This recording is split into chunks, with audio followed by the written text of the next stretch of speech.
welcome to Your Health in Your Hands, Africa's #1 rated health TV show, numero uno, as I like to say.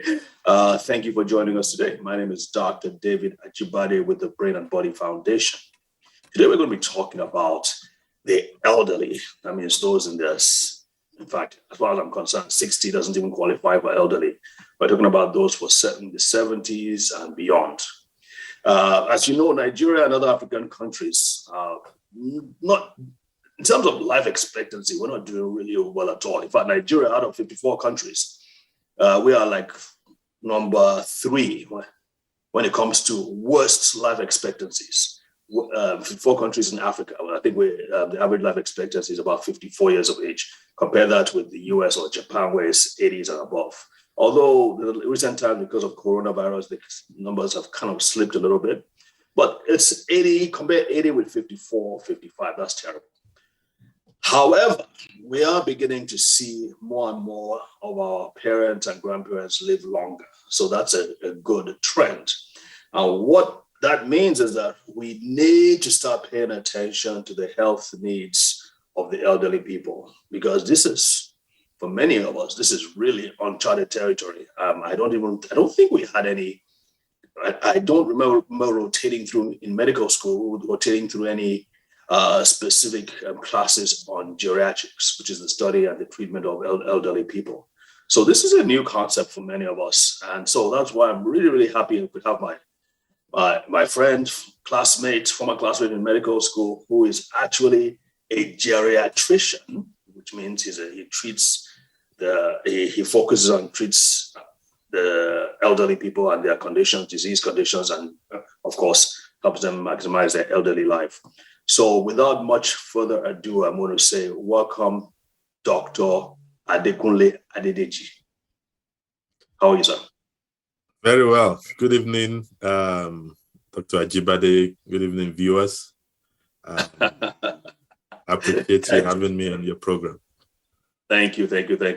Okay, so now that we've dispensed with the formalities, Yakunle to me, I'm Dio to you. Dio to me. Right. Absolutely. So again, I appreciate you coming on the show. Our goal, as you know, and you and I have had several discussions on this, is to really, we want to break things down. We're not going to talk, this is not about talking medical stuff as much as it is about the insights, the tips, the principles, and the tools that we can pass along to the man on the street, the man who knows nothing about medications and medical health and longevity and all those things, so that they can know what to do, and probably even more importantly, what to avoid when it comes to even starting from their youth and their 40s and 50s, so that when they become 60, 70, and 80, they won't regret, why I did this, or why I didn't do this.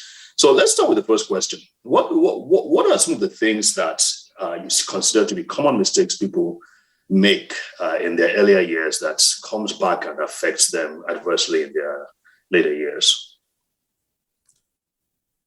Okay, thank you. So I think looking at that, I would, approach it from what the system does to us and what individuals would do to themselves.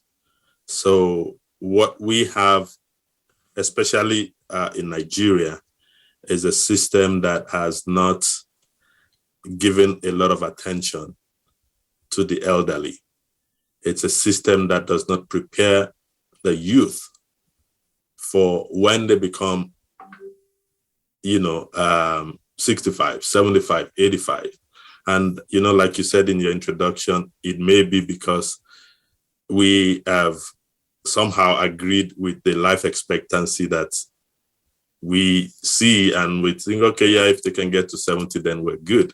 So I think some of the common mistakes that the system has allowed is not to have a good screening system for diseases that come, as you grow older.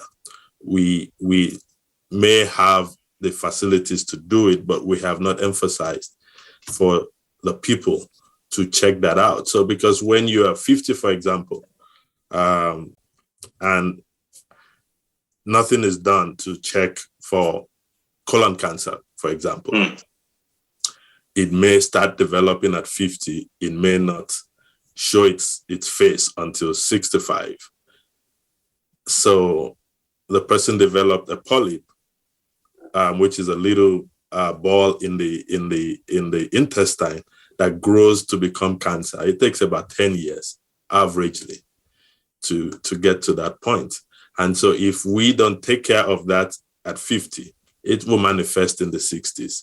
If we don't find it in the 60s, it will manifest in the 70s. So it looks like it happened in old age, but it started in in the mid 50s or the 60s, and then it manifests when the person is 80, 90. The same thing goes for all these other things that can be screened. Prostate cancer is another one. Breast cancer is another one. These things can be screened early enough and identified and treated before it becomes, a real clinical problem. So I think that's one big thing that we have not done well at. And I know there has been changes. I know things are better than before, but we can still do a lot more. And that's from the systemic, the system point. From the individual aspect is also taking care of ourselves. When we take care of ourselves when we're young, then what we find as we grow older is that we can resist diseases. When we do exercises, when we take supplements, that helps to build up our immunity. When we eat the right kind of food, when we go to the doctor to make sure that our blood pressure, for example, is good, that is individual. We don't, even if the system is not there, we can go and say, I want this checked, I want this checked. And when we do that, we find out that we can prevent so many things. Or if something happens, we're strong enough to fight those diseases. So I think for your question, it would be from a preventive standpoint. And we have to imbibe that habit or make that a culture where we're able to check things out. So for example, the blood pressure, same thing with the screening. If the blood pressure is high, you may keep a blood pressure high for many, many years. And then one day the person gets a stroke. But we forget that they started 10 years ago, maybe even 20 years ago, and nobody paid attention to it. So looking at those things, what we feed ourselves, what we do to our bodies, what we do to our teeth, for example. We have, if the teeth is bad, you already set up for problems. Say a little bit more about that, because as you know, we've had Dr. Oluwadara on the show too to talk about teeth issues. But let's talk about it from your perspective. Okay, so from my perspective, so we have the mouth that, of course, is the gateway to feeding us, to making us healthy. If we eat the right thing, we're healthy. If we take the right medication, we're not healthy. So look at the teeth. The teeth is responsible for chewing and making sure that we start digestion very well. If we are not taking care of that very well, and then we end up with little or no teeth, then what we can eat begins to reduce, especially in a culture where we have a lot of chewing to do when we eat. It becomes very difficult to really eat well. Medication is another part. The kind of medications you take affects your mouth, your teeth. And people need to know that. We need to ask questions about the medications they're giving us. Will it affect your dental structure? Will it affect the teeth? And if it will, what are the things that you can do to prevent that?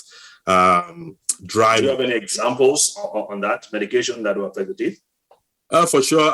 Things like a seizure medicine, phenytoin for sure would affect the teeth. Diuretics, which is blood pressure medication that we take. So, for example, in Nigeria, we take a lot of diuretics. That will just reduce the salt.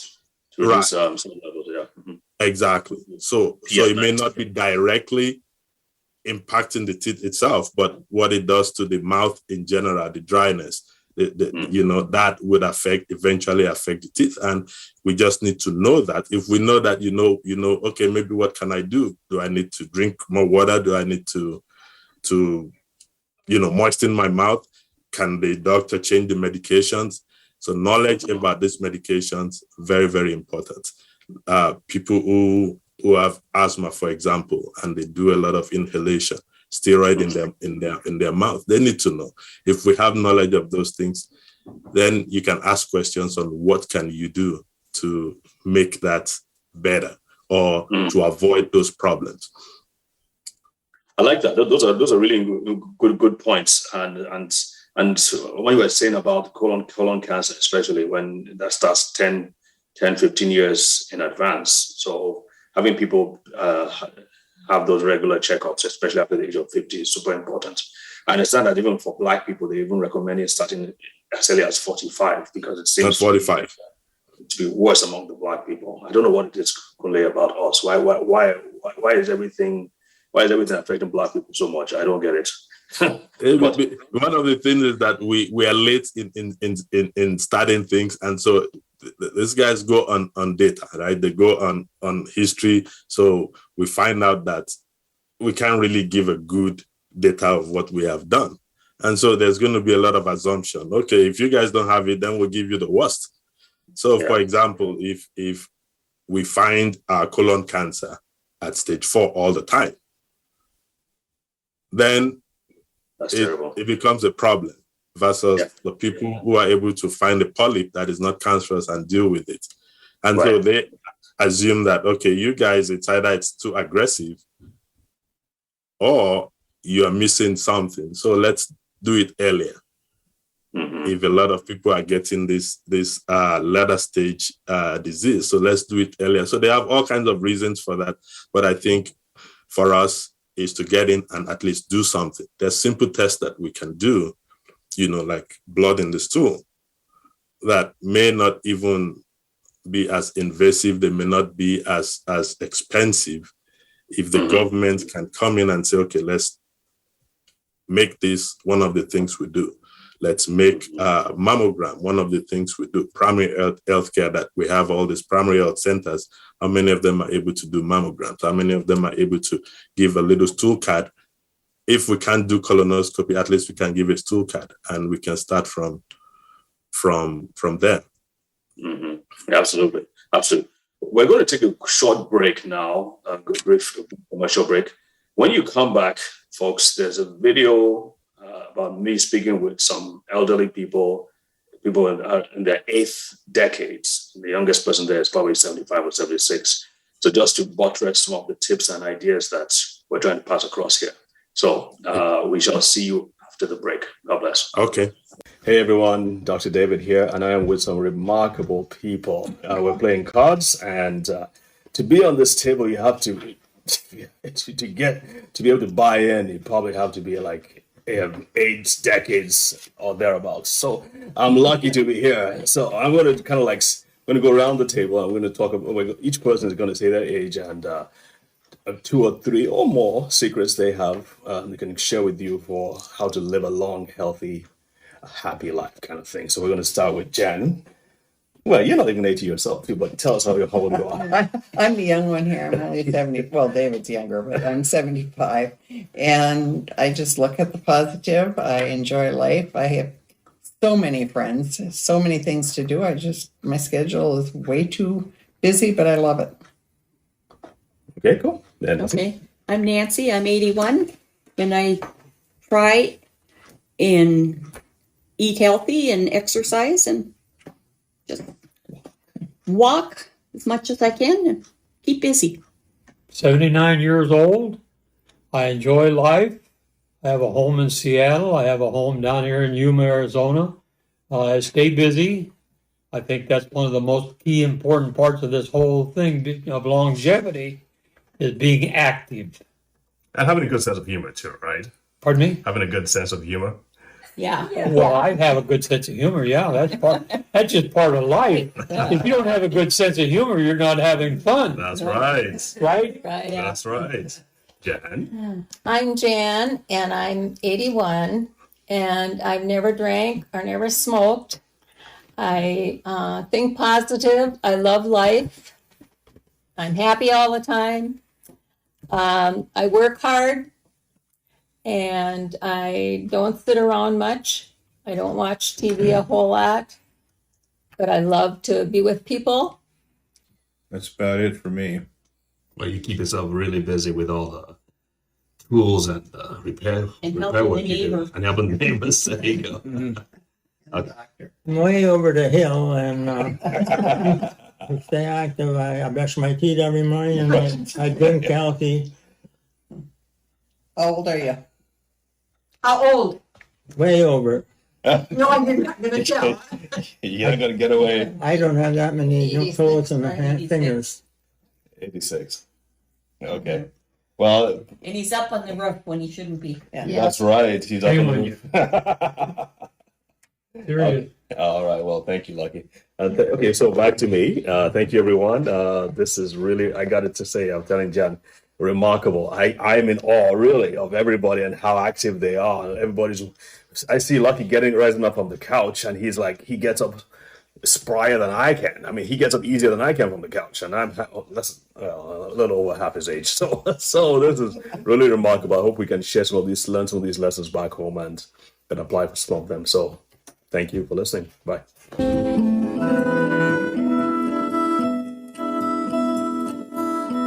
All right, welcome back, folks. I hope you enjoyed that short clip. Those were really interesting people. I remember one of them was on the rooftop. He was fixing his roof at 87. I'm like, what in the world? We would never allow that in Nigeria. So anyway, so let's talk about, I'm here with Dr. Adedeji. By the way, my apologies. What is the name of your practice in, El Paso, Texas, USA? Oh, my office is called Kingsway Medical Center.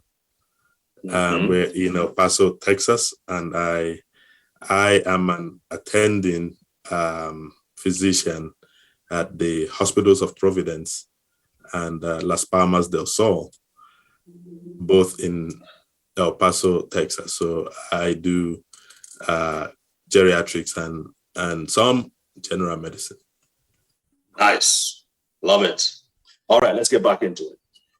I wanted to take our attention back a little bit to what you mentioned about colon cancer, starting like many years before it eventually manifests. And that sparks my memory, my thoughts about things like dementia. Dementia when the brain and the memory begin to fail. What we know is that happens on average 2 decades, 20 years before it eventually begins to manifest. Things begin to go wrong in the brain. And unfortunately, we don't have some people refer to as a cognoscopy, as opposed to a colonoscopy. A cognoscopy where they constantly check your memory and your mental health ability to see how well you are performing for your age. So I think that's an important thing, especially as our parents and grandparents are growing older these days, right? It is. And I think one of the problems we have, going back to talking about the life expectancy, one of our limitation is that we've had, we have not had a lot of people getting to, that age bracket where we would identify this as a big problem. We have a lot of misconceptions, when we see somebody with cognitive impairment and we think they're witches, we think they're just saying things and we do things that, we're not supposed to do. So dementia is real. It's a struggle anywhere in the world. It's a struggle in the Western world. It's going to be a struggle in Nigeria or in Africa as a whole. I think the first thing is to identify and know that it is there and to be able to understand that this is not a crazy person. This is not a person that is pretending, because that happens with family members anywhere. This is not limited to our culture, anywhere. If you're used to somebody being active and all of a sudden they're misbehaving, or they're telling you that you came in and stole something from their house because they forgot where they placed stuff, then it becomes a difficult thing, and that will happen to anybody. But bringing it back to us, I think the first thing is to know that these things exist, and then know how to prevent as much as we can, and know how to start identifying the things you see, which we call symptoms, the symptoms that you see. How do you identify that? And then what are the treatment options? How do you support that? So going to prevention again, the blood pressure is always going to be a big deal. We have a lot of high blood pressure in Nigeria, no doubt. I do some little medical mission once in a while, and I go to rural Nigeria. At least 70%, and that is being very, very, conservative. At least 70% will have uncontrolled blood pressure. Wow. Out of that 70%, I can tell you that another 50% out of that 70% would only get medication when a team like that goes there. And so if you are not giving them medication for the year, you are not really treating their blood pressure. How does that affect dementia? People with blood pressure, high blood pressure, would have what we call mini strokes. Would have little spots in their brain that over years turn out to be what we call vascular dementia, because they've had a lot of tiny strokes which did not manifest as a stroke the way we know it, which is, you have some paralysis of the limbs, they can't talk and all that, but it's structurally happening in the brain. And over the years, that becomes, a reason for somebody to have some kind of cognitive impairment. That is one. The other things, vitamin B12 deficiency can cause a kind of dementia. Thyroid deficiency can cause a kind of dementia. So all this versus, the popular Alzheimer's dementia that we all know about, there are all these other things that can happen and cause symptoms of dementia. So if we're able to take care of those things, so if we reduce the number of people with uncontrolled hypertension, then we reduce the number of people with vascular dementia, for example. If we take care of our patients, or of our family members, if family members know to go to the doctors, if they were going to the doctors at 40s, at 50s, at 60s, it's no longer a problem to go to the doctor at 70. So, but if we are not used to doing that, then to wake up at 70 and start going to the doctor when you haven't done it for 70 years, it becomes a problem. So if we prevent things and we're able to, go ahead. It's so easy. I mean, one of the things you're mentioning, they're so simple and straightforward. That's, the whole idea of a penny of prevention and how does, I forgot how the story goes, but the saying goes that a penny of prevention can save a pound of cure, or something like that. Because let me just reiterate some of the things he has said to folks. Ensure you're taking your medication if you have high blood pressure. If you have high blood sugar, you need to take your medication as well, because that can also compromise the brain. But you mentioned things like vitamin B12, for instance. That's is a link to what is known as homocysteine, which can affect brain deterioration. Other things I would mention too are things like vitamin D, vitamin C, zinc, which is known to be the most important mineral for the brain, magnesium. So some vitamins have these things, but they don't have it in the right amounts. But even if you're taking them, if the least you can do is just take a multivitamin. Don't think that because you are eating a balanced diet, you're having everything. There's a lot in this modern day. That balanced diet is not what it used to be 50 years ago. So you do need to be taking some kind of supplementation. If you start with the multivitamin, that'll be great. You need more vitamin D, like we talked about. We also know that potassium is lacking in a lot of elderly people. The older you get, the less potassium you have in your body. Potassium is extremely important for the cardiovascular system. So those are really, really important things, Kunle, that I think you pointed out.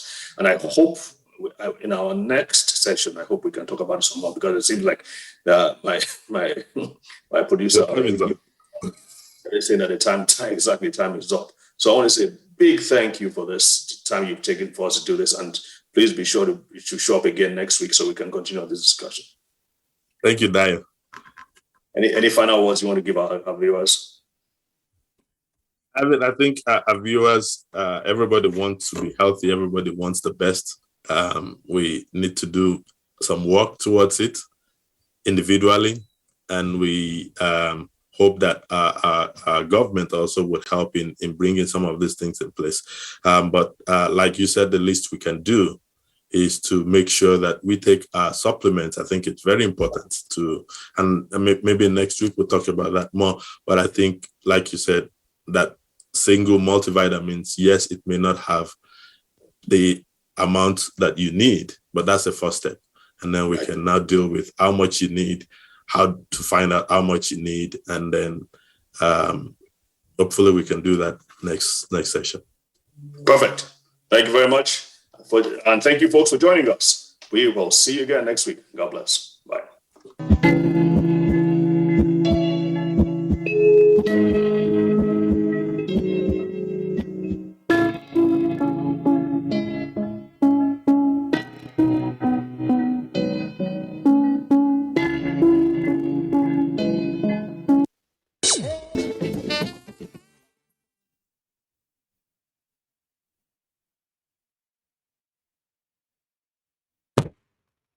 Information is power.